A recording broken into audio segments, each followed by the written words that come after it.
Blessed to be with you, Kevin Miller in the morning, KIDO Talk Radio.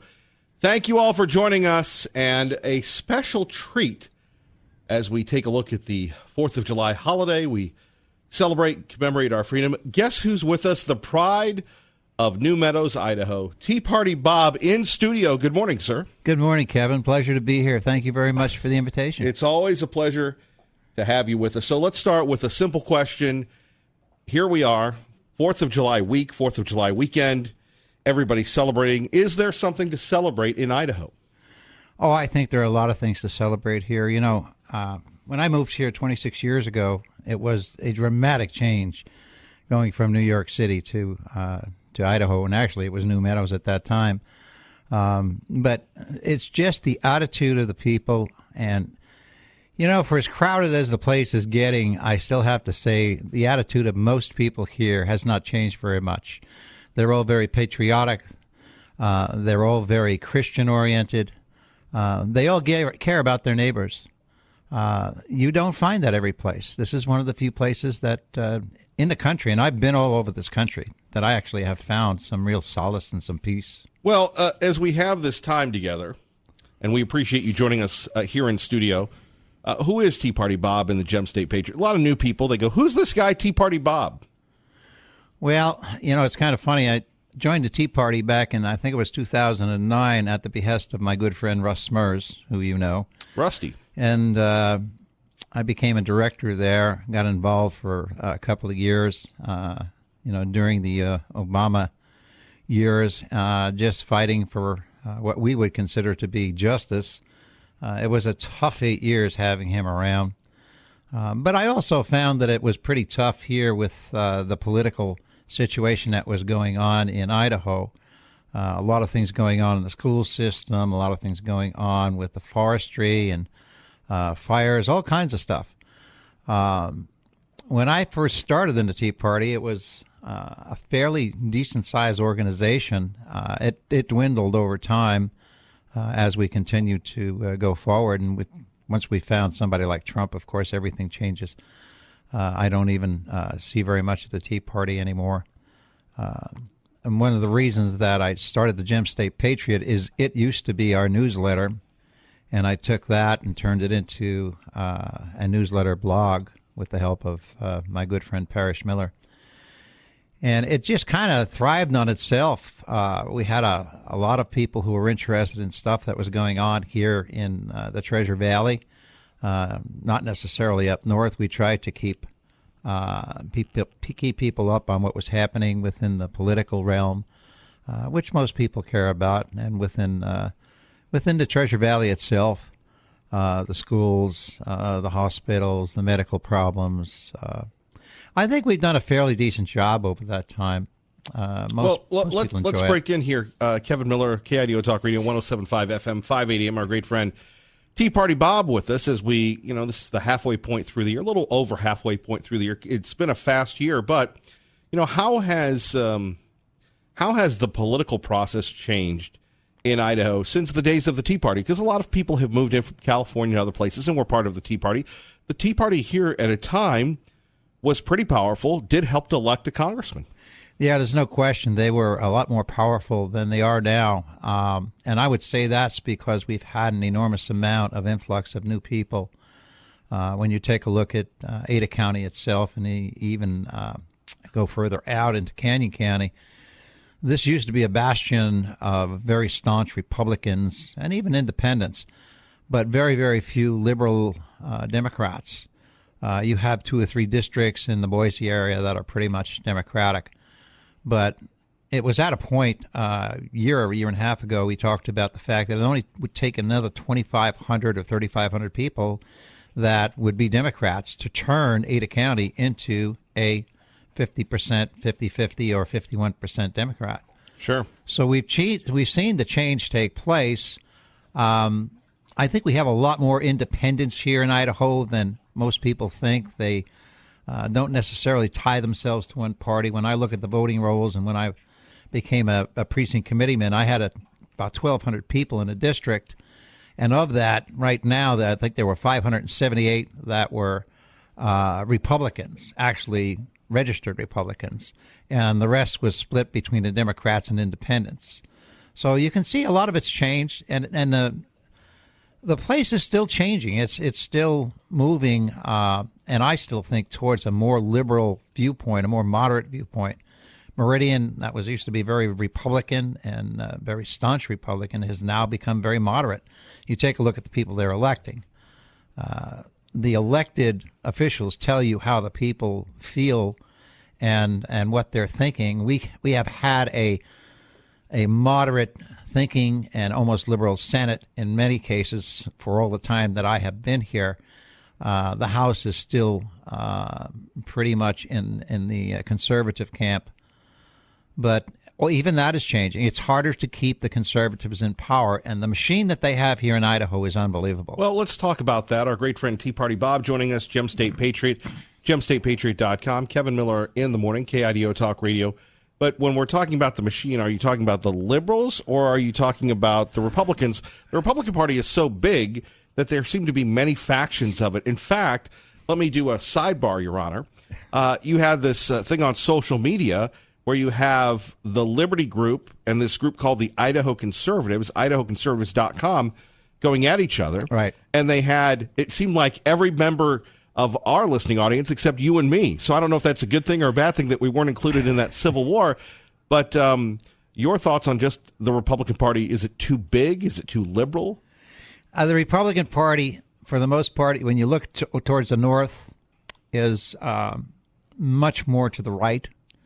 When you look down here, and I say in the Treasure Valley area, you find the moderate and more liberal Republicans. But yeah, there is a rift going on. I've seen it. I try to stay away from that stuff. If I'm going to attack somebody, I don't want to attack anybody in the conservative group itself. I would much prefer to go after the politicians who are doing a disservice to the community itself, and I think that's where a lot of this lies. You saw this happen when Fulcher was up running for congressman. There was a huge group up north that were trying to elect another candidate, and they did a hell of a job. A liberal candidate. Oh well, yeah. Not just that, but even a more right-wing candidate, which we had up there also. Oh, your boy Snyder. Well, sure. Yeah, I mean, he had signs all over. He had more signs in Idaho than I think Governor Otter had. And we'll get into that. If you missed the last political election here, it was pretty good. You were in the middle of it, but we will talk a little bit about that. I am getting okay. So the North is conservative. Yet you had Luke Malek and Mike Snyder come from that place. And by the way, it's funny, and isn't it weird?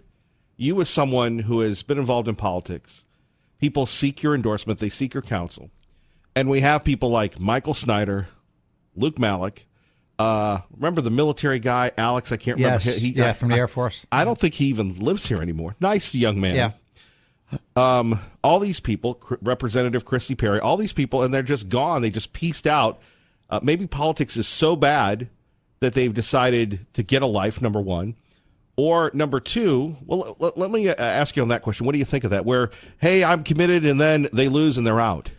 Well, I mean, there are a lot of ancillary problems that went on with some of these people. I mean, Michael Snyder, when he first came to visit with me, wanted my support. I says, Michael, you're a nice guy. I says, you seem to have a lot of depth. I says, but what are you going to do that's going to be different? And I do think you're a little bit too far to the right. I says, I don't. Wait a minute. Somebody was more conservative than you? Well, yeah, yeah, I guess so. Okay. And they said, well, we're going to do it anyway, and they did. But take somebody like Christy Perry. Well, Christy went through some pretty big turmoil with her marriage and what have you. And this is what happens with politics. You get involved in other things, and next thing you know, you're on your way out the door. But politics here is kind of a tough road to hoe. When I look at people like Christy Zito and Dorothy Moon, Heather Giddings, I mean, these people, they are very, very staunch conservatives. Sometimes they hit the button on the right side a little too hard, but those are the ones who really drive the conservative group down here. And if we lose those, I think we have a problem. So back to all these people that ran, and they were going to do stuff. Wouldn't it be better off if they kept working, and maybe some of them are, like behind the scenes, like Russ Fulcher did after the primary, the gubernatorial primary? Well, I think that's true. I was going to run in 2015 till my wife got sick, but I found that over the last couple of years, I had more influence on what was going on in politics through the Gem State and through the radio than I could have if I was actually sitting down in the Senate, because it would have been just one vote. And knowing the way the Senate is rigged, that it wouldn't have done very much. So working from the outside in is, to me, an easier way to get control and do things that you want to get done. You may not get it all done. I mean, we fought real hard for the grocery tax. I've been fighting for that since 2015. You have. But by the same token, there are other things that we did get through. And, if you have the communications and you can get the word out and enough people see it, you can actually make the changes, because they will make the calls. I know it's very funny in one way. The people here care enough to make a call to their House representatives or their senators. And they make the calls willingly because they want to see change. So I do think that's one of the benefits of having a conservative group of people out here in Idaho, is they actually do care. You go back to New Jersey or New York or Chicago or Denver, you don't have that same thing. It's very different. People don't seem to care as much. Our great friend Tea Party Bob, he cares. He's with us for the hour. Kevin Miller with you, enjoying the halfway point, the over halfway point of the year. Before we go to break, we've got about a minute and a half left. Your thoughts on the upcoming presidential campaign? Actually, we'll hold on to that. We'll have you take a look at your sippy cup. We're going to talk more with Tea Party Bob, GemStatePatriot.com, the pride and joy of New Meadows, Idaho. We're going to find out more about him personally, number one. Number two, we'll talk about things that he and I belovedly just agree to disagree with. And, you don't want to miss that one, because I can't hang up on you. That's a good thing. And I do want to remind you, make sure you check out the KIDO Talk Radio app. Major announcement coming soon. I'll just tell you now, very soon, at least for a trial period, the Kevin Miller Show will now be available on iTunes, Google Play, and that's a big thing. So the podcast will be available there coming soon. More details coming up. KIDO Talk Radio app. All sorts of things going on. All right, enough of the stalling. Coming up next, Tea Party Bob Uncensored with Kevin Miller on your talk station and home for Hannity, KIDO Talk Radio. Never a dull moment. Thank you for joining us. Kevin Miller in the morning. KIDO Talk Radio, 107.5 FM, 580 AM. Tea Party Bob with us, GemStatePatriot.com. You want to give yourself a plug there? Well, I don't know how big a plug I can give myself. Well, no, I'm talking about the Gem State. Oh, the Gem State Patriot? Well, I actually, during my move, I've just moved up to New Meadows. It's been a little rough because I had 3 weeks without internet, and I had to rely on all kinds of different people to put things up, so we have not had the stories. I thought New Meadows was the best place ever. Up north was the best place ever. Now you don't have internet? Well, no, I do now. They had to run 1,200 feet of cable on a new line for me. But it is in. I'm on a 500-acre cattle ranch. Vicki Purdy, the commissioner of Adams County, they have a place up there, and they offered me a place to stay until my house gets built. So I have to thank them for that. Now, if the Treasure Valley is such a great place to live, why have you left us? I'll tell you, a lot of it had to do with what's happened in Meridian, and that I do blame on Mayor Tammy. There are a few things that have gone on, especially the development end. We've seen such huge development, and not just in housing, but in commercial buildings and also townhouses and apartments. It's becoming extremely crowded. The impact on the traffic, on the a comfortable way of life we used to have, has now started to turn into some real problems. I mean, you used to live in her neighborhood, or she lived in yours. She lived around the corner from me. Right. Yeah. I mean, I used to walk by her house every day with my dog. But by the same token, even my neighborhood has changed, and I've seen that happen over the last 2 years, where more rentals are coming. People are leaving and they're renting their houses. People don't take care of them as well. You have more traffic on 10 Mile. You hear it all the time, even with the fences up. You've got that big 10 Mile project, that urban renewal project going in. It is going to be a disaster for traffic and a disaster for much of the congestion and the infrastructure problems that we're going to have. Because if you look at the apartments they're building, the commercial buildings, and the new condos, townhouses, it hasn't stopped, and it's not going to stop. Problem is, they got us to finance the infrastructure for that through a tax on the residents. Not a good thing to do. So not only did we get taxed on that, but now they raise our taxes 25% because they need more infrastructure. Well, excuse me, that tells me that there's something wrong with what's going on within the infrastructure of the political arena. And they're not looking forward. They're always looking immediately ahead of themselves, one foot in front of the other. They need to look down the road and see what's going to happen 1 or 2 or 3 years from now. Nobody does that. ACHD is so far behind, they're not going to catch up for 5 to 7 years, if they catch up then. And it's going to take a ton of money. And when you take a look at where the money comes from, especially for our roads and highways, what are they going to do? Increase the gas tax again? Thank you very much. We can talk about that in a minute, some of our more famous crusades. Kevin Miller in the morning, KIDO Talk Radio, 107.5 FM, 580 AM. Traffic and weather get together. Good morning, Dave. And back with our great friend, Tea Party Bob, Tea Party Robert. Kevin Miller in the morning, KIDO Talk Radio. So, we talk about some of our more famous battles here, and it's almost like a nostalgic time for us when you think about just all the battles that we've had, and one of them is the gas tax. And remember how they did that by the hook and crook in the middle of the night? Oh yeah. Literally the last day of the session. That's exactly right. It's the only way they could have gotten it passed, because if the people were there, they'd have been up in arms. And they were up in arms. And so what's changed? We got a gas tax passed. What have they fixed? We still have huge infrastructure problems with our roads. Huge. I mean, they're talking about putting another lane out in Caldwell. They don't provide for the growth that's going on. The impact fees have never provided for that. They've raised them 3 times now in Meridian. They're going to have to raise them more. I mean, you have to charge the people who are doing the building to get the money to do it. You can't keep charging the taxpayers. I mean, why should they pay for the money that the developers are making on all of these developments? Why should they pay the price for it? And it comes in infrastructure. We all know that. Look at the schools. Look at all of the votes they have to have for additional funds. Every year, there's more and more of them. They can't seem to keep up with it.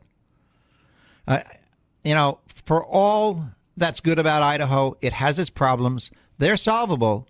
But you need to get some people into office who actually understand business and are not politicians. Well, and you have been a guru to a lot of people who have come to the state of Idaho, who have wanted to run for office. You've been a resource. Heather Scott, Russ Fulcher, many people. Well, you try to talk to the good ones and talk them into running for office, but also to give them the ideas that they need to make things work. And I will say that many of the ones I have had an opportunity to talk with and help get elected are really the dynamos. They are the ones who actually understand that you have to have change, and not just for change's sake. And you can't keep doing the same old crony things with the same old crony people. It's no different than a business. When you have an employee who's not doing their job, you need to fire them. It's the same thing with the politicians. We have many of them who are not doing their jobs. They sit there like lumps on a log in the legislature, and they do absolutely nothing to make headway for this state. And I'll tell you, that's the real crime, and that's the real sin of what's going on. The problem we have here, too, is the fact that the only people who can really run for office are those that have their own business, that can put it in somebody else in charge of it, sure. Somebody who's retired, or somebody who has a lot of money and doesn't have to worry about working. But the average guy, the middle-aged people, the 40, 50-year-old guys, they are at the prime of their careers in many cases. They can't come and do the work. They don't get paid enough to do it, first of all. When you're making $16,000 plus a per diem, you can't live on that for 3 months of a year. It doesn't work. What we need to do is, number one, raise the salaries and get some good legislators in there. I mean, you take a look at even what the governor makes. Does he make $120,000 a year? If you're not wealthy, you can't be governor. And here, well, but he gets a $4,000 a month housing allowance. Yeah, well, that's nothing nowadays. But you think about that. That's like $170, right? Yeah. But the mayor of Boise makes about $140, and the new mayor will make about $144. I don't know how the mayor of Boise can make more than the governor of Idaho. It's because he takes $80,000 a year and he puts it to, hey, be kind. Be kind to the mayor. Give him another raise. Exactly.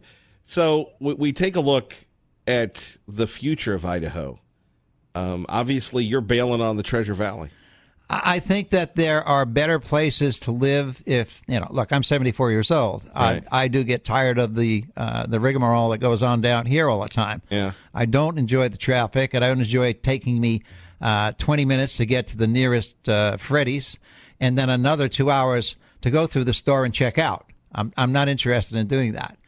So I'm trying to find an easier way of life. But as far as the Treasure Valley goes, it's still one of the best places I know of to live. You're not going to find a lot better. What's your advice to new people moving here, though? Oh, gosh. There's so many. Learn how to drive, first of all. I almost got clipped 3 times yesterday down here. Well, you've lost your Treasure Valley driving skills. Well, no, I know when to jump. Right. The problem is I don't know when they're jumping anymore. Right. So it's kind of a defensive driving class that you really need to take down here. But no, it's getting more crowded. But I will stay. I can't tell you a better place to live. I can't tell you that people that move here now, I only hope that they're not going to change it to what they came from. Because when I see most of the people that are coming in, they're Oregonians, they're Washingtonians, they're Californians. I even saw a couple of plates from New York the other day. Well, I've seen North Carolina. I've seen many Alaska plates. Yeah. By the way, our great friend Tea Party Bob joining us here, Kevin Miller in the morning. Hope you're having a great day on KIDO Talk Radio, 107.5 FM, 580 AM. But you're right. I can't believe there are people. I saw a Florida plate the other day. Idaho's become a melting pot. And I mean a real melting pot. But we're also getting the immigrants moving up here. The illegals are still here. I mean, I see them in New Meadows. I see them down here in Meridian. We are not immune from that. But again, I don't want to see it change. I want to see the political structure change. I want to see the cronies get the heck out of here. We've had them for 20 years, ever since Kempthorne. I don't think the cronies are leaving. I don't think the cronies are running the place. You're going to have to force them out. Yeah. And, I mean, the fact that, our good friend Governor Little won by not even a plurality of 37% scares the living daylights out of me. Because that tells me there's a good chance that we could wind up with a Democrat somewhere down the line. He's moderate enough. Channel 7 says that the libs aren't moving in. What do you think of that poll? I think they're full of baloney. Yeah. Yeah, I look, it's just like the BSU had a poll. 50% of the people in 2016 said that the Treasure Valley was not overcrowded. Oh, excuse me, was overcrowded. Now, the last survey they did in the last few months is 75% of the people think the Treasure Valley is overcrowded. Well, right. It's got to tell you there's something happening. There's some changes taking place. And you can't keep growing. Oak trees do not grow to the sky. We'll talk more about that. Tea Party Bob joining us in studio. Kevin Miller. Tea Party Bob, the publisher of the Gem State Patriot, gemstatepatriot.com. You're listening to Kevin Miller on KIDO Talk Radio. Good morning, everybody. You're listening to KIDO Talk Radio, 107.5 FM, 580 AM. He's 74 years old, but has gotten thousands of followers for his gemstatepatriot.com website. Facebook, lots of, millions of likes. So with all due respect, sir, Tea Party Bob joining us, for a guy your age, how have you become the digital guru? I'm not quite sure how that happened. Right. I think you had a lot to do with it, to be very honest with you. When we first started this, I don't know, what was it, 8 years ago? Yes, we were doing the morning shows from 5:30 until 8 o'clock. Right, on Saturdays. Right. Yeah. And I would sit here and talk with Patriot Ray and Steve Ackerman and whoever else decided they wanted to come in. I think the show shut itself down because we had too many people coming in. And God bless Patriot Ray. I mean, he would be here like 20 minutes before all of us. Oh, yeah. In fact, he'd bring the donuts. Yeah. Well, it gets to the point where if you're giving good advice, people will listen to you. If you're not giving good advice, they're going to tune you out and turn you off. But it's also the fact that you've got to have at least 30% of the people that are listening to you that are pissed off at you. Because without that, you have no controversy. You have to have some controversy. And I try not to be extremely controversial, but I do not mind telling people the truth. Wait a minute. You try not to be controversial? Well, I mean, in an innocuous way. I mean, sure. I try not to be... I mean, you're pretty brutal with your cartoons and your characterizations. Sometimes. Some of the things that go on here in Idaho are very disdainful, and you do have to attack them, and you have to attack them in a certain way. I try to do some of it with humor and some of it without. But it really depends on who you're dealing with on the other end. Okay. I've gotten myself in some trouble for doing that. You have, and you've had the people at the highest levels of power come after you, and you're still with us, thankfully. Let me ask you about someone who I don't know if he's an enigma, but he, like you, is a very controversial character, and that is Congressman, and you always have that title, so former Congressman, but Congressman Raul Labrador, who rode the Tea Party wave, was on Meet the Press all the time. You and I have gone back and forth on him. We consider him a friend. Now he wants to be the chairman of the Republican Party. We're also hearing Tom Luna, former Secretary of Education, the education czar, who was a lightning rod as well, wants to be the chairman of the Republican Party. But your thoughts on the future of Congressman Labrador? I know you're a big fan. Well, as far as Congressman Labrador goes, I've been with him since he ran for office. I helped support him, and I tried to do whatever I could to get him elected. I think the congressman may have lost sight of some of the people who were really on his side, staunch supporters when he got into Washington, but I think that came back to him later on. I will say that he has got some of the better ideas and is more thoughtful about the things that need to be done here in Idaho than most of the other politicians. I'd say he and Russ Fulcher, head-to-head, are probably two of the brightest stars out here, especially Russ. Russ is a guy, when he is kind of like a hound dog. He knows where that bone is and he's going to get it. Right. And he does everything he can to make it happen. You never find somebody who fights like he does. I think Congressman Labrador having a three-way race this last time for governor, that hurt him. I think Tommy Ahlquist took a lot of votes away from him. And I do think that our new governor, Little, won by default. If nothing else, it was default. And we'll ask your analysis of the race, because I still can't get enough of it so many years later. However, and I was a Tommy guy. Well, I know, you're Tommy Two Tunes. I am touchdown Tommy. However, back to Congressman Labrador, we've written about him. We've talked about him. We haven't talked to him since he's been back. Maybe you have. I haven't, which is fine. But this announcement, he wants to be the chairman of the Republican Party, and, I had a blueprint for him that if he lost, Idaho needs a true conservative here. Right. You have Russ Fulcher, who filled that void for years, and then now he's in Washington, and you could have somebody who could develop their own group like you have. Really very similar to you, except it would be, whether you want to call it a political action committee, whether you want to call it like we had Fulcher's Army in the wilderness, and maybe he's doing that. What do you think of what he's going to do, and do you think he'll be back? I think that if he gets the chairmanship, and at the last count, I understand that he had enough votes. If it didn't already happen, it was going to happen this weekend. Look, facts are overrated here, so we'll just keep going with it. Yeah, I understand that. I do think he'd make a very good chairman for the Republican Party. I think his conservative values are far stronger than anybody else. But you think he's coming back? Yes, much stronger than Tom Luna. Tom Luna destroyed the state. But you think he's going to run again? I think at some point in time, I think he needs a little time off. I think he needs a couple of years to kind of consolidate his people.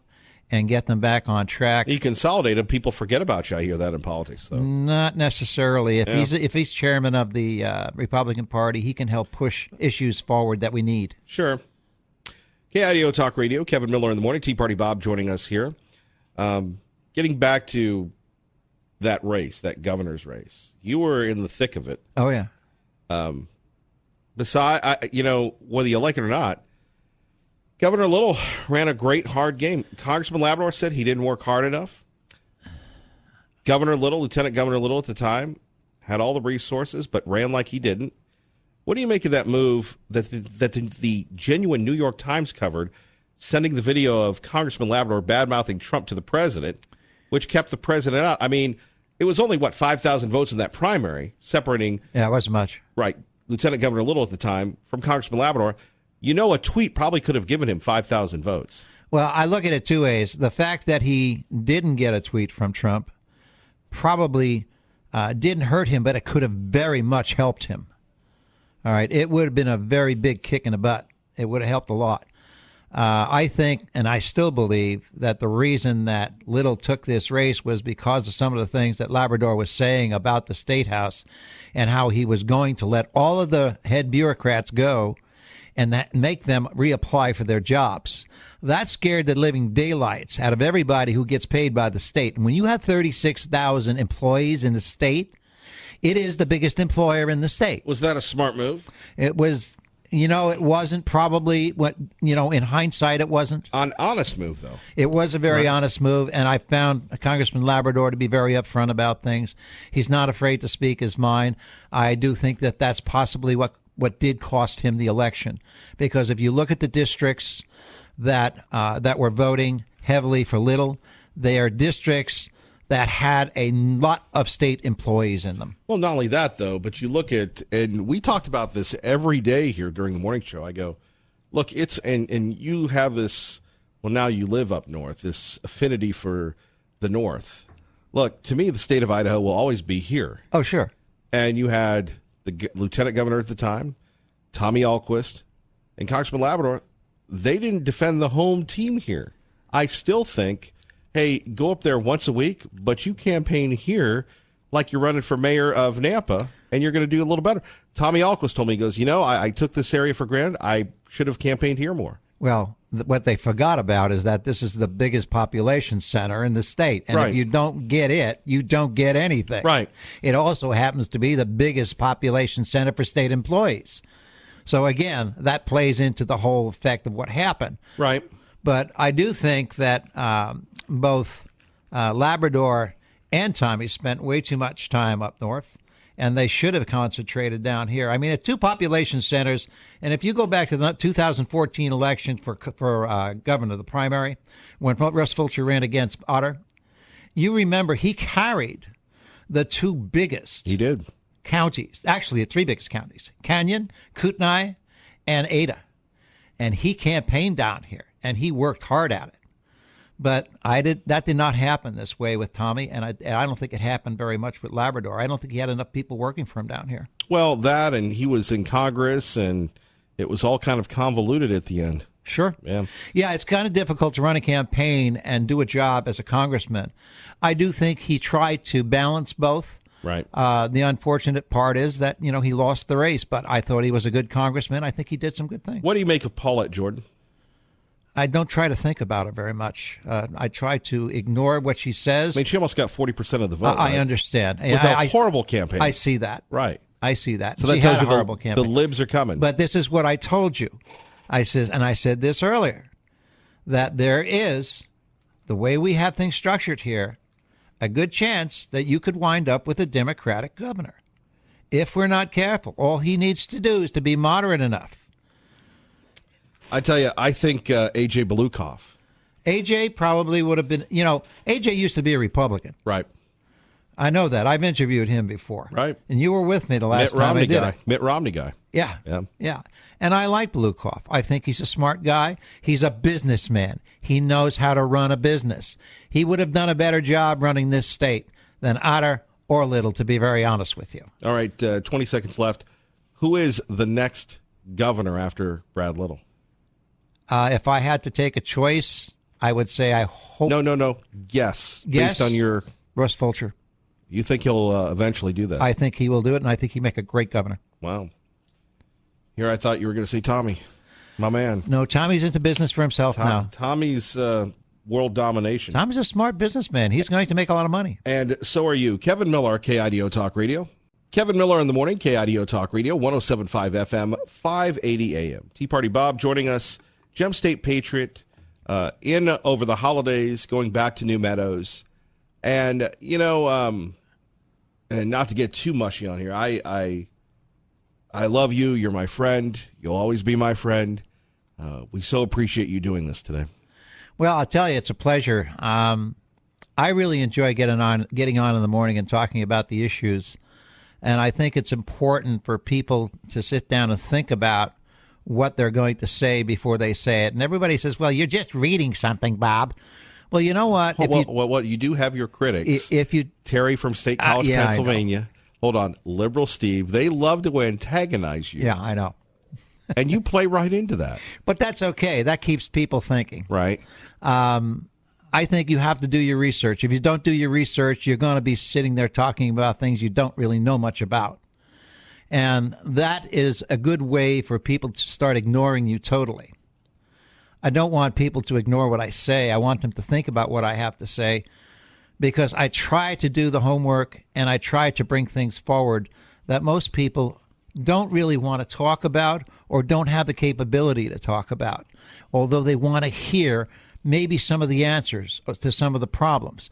It's kind of like the grocery tax. When I go down to testify at the State House, and I was testifying before the committee for the grocery tax. Right. And I'm about a minute and a half into it, and something comes to mind to me. My grandmother, when she was in her 80s, I was bringing food over to her every once a week to make sure she had enough, because she didn't have very much Social Security.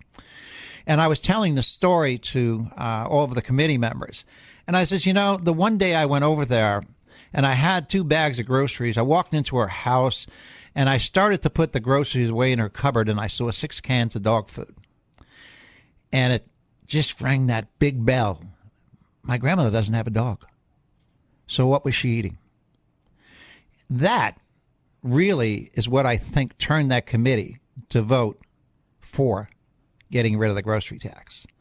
Sometimes you just have to hit them upside the head with something that they don't realize is happening. There are people out there like that.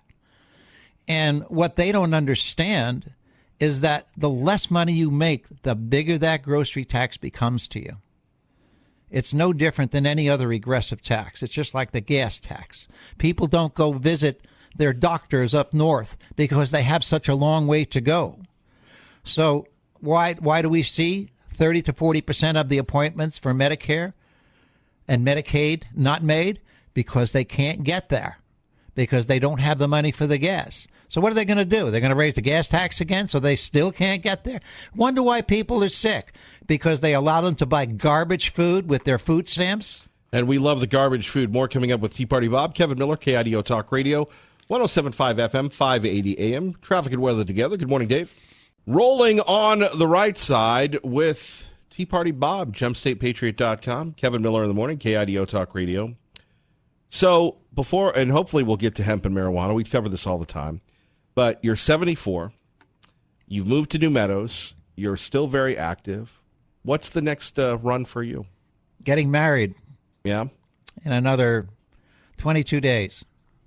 Amazing. Yeah.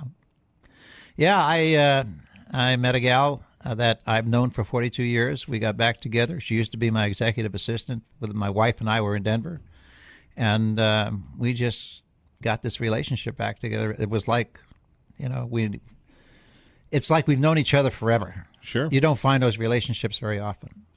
Now, on the humorous side, and maybe I'll share a little of our off-air stuff, and you're going, I think you're packing in studio, so I'll be careful on this one.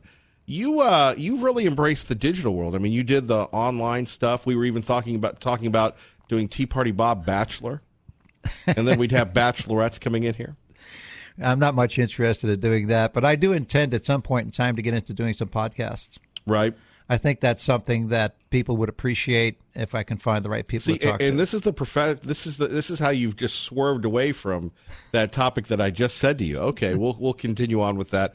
But you're not stopping. You ever think about just taking it easy? No, not really. I'm actually planning on doing possibly a road trip this winter, but I don't intend to. Well, because wait a minute. Now you're living up north, but my father-in-law lives in Donley, and he winterizes his house because it's tons and tons of snow.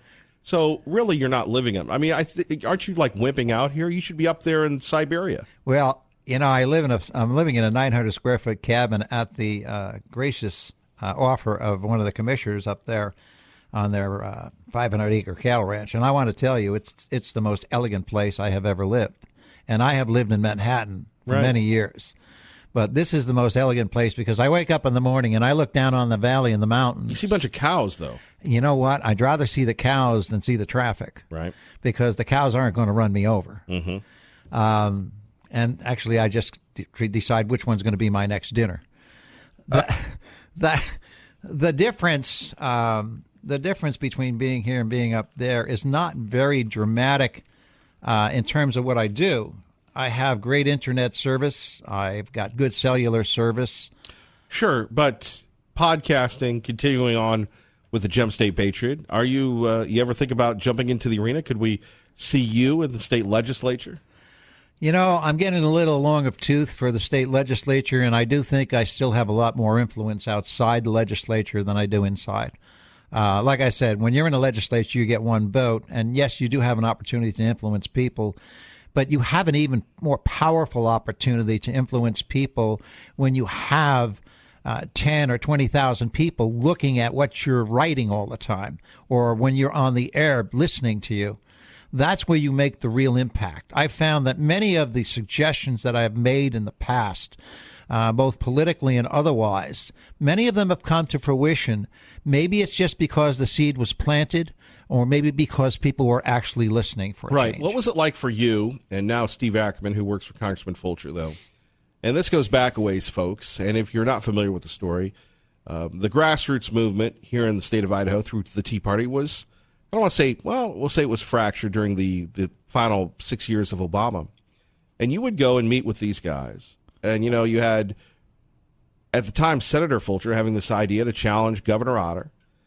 You had all these conservative people that are still in office, most notably Heather Scott, a firebrand. They would, you and Ackerman would go hang out in coffee shops all the time and just brainstorm with these folks.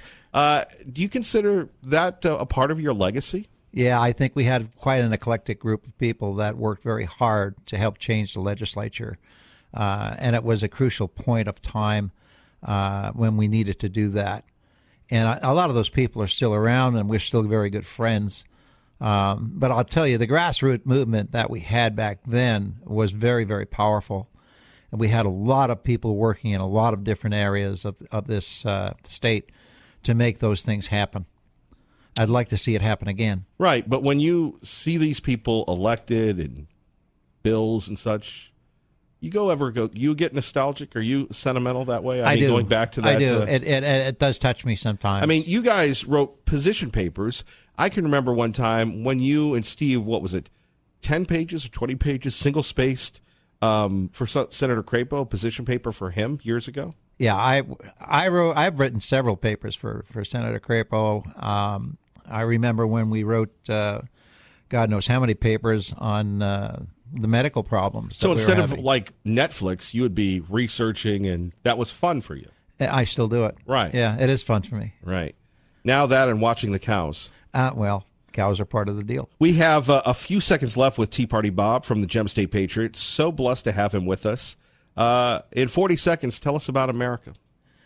By the way, thank you again for your service fighting in Vietnam for us. Well, I'll tell you, nowadays I find it very intriguing that people recognize the fact that you served your country much more than they ever did. When I came out of the service in 1965 to go back into the reserves, people were spitting on us when we got off the airplanes. They didn't really care. They called us all kinds of names. And it's taken 40 years for people to understand that it's the people who serve this country, who die for us, who go overseas and risk their lives for us, that are the most important people around, those and the people who protect us every day. And it's the last 20 years that they have actually started to bring that back home. Right. So I think America has a lot to do with the patriotism of the people who live here. God bless Tea Party Bob. Kevin Miller, KIDO Talk Radio.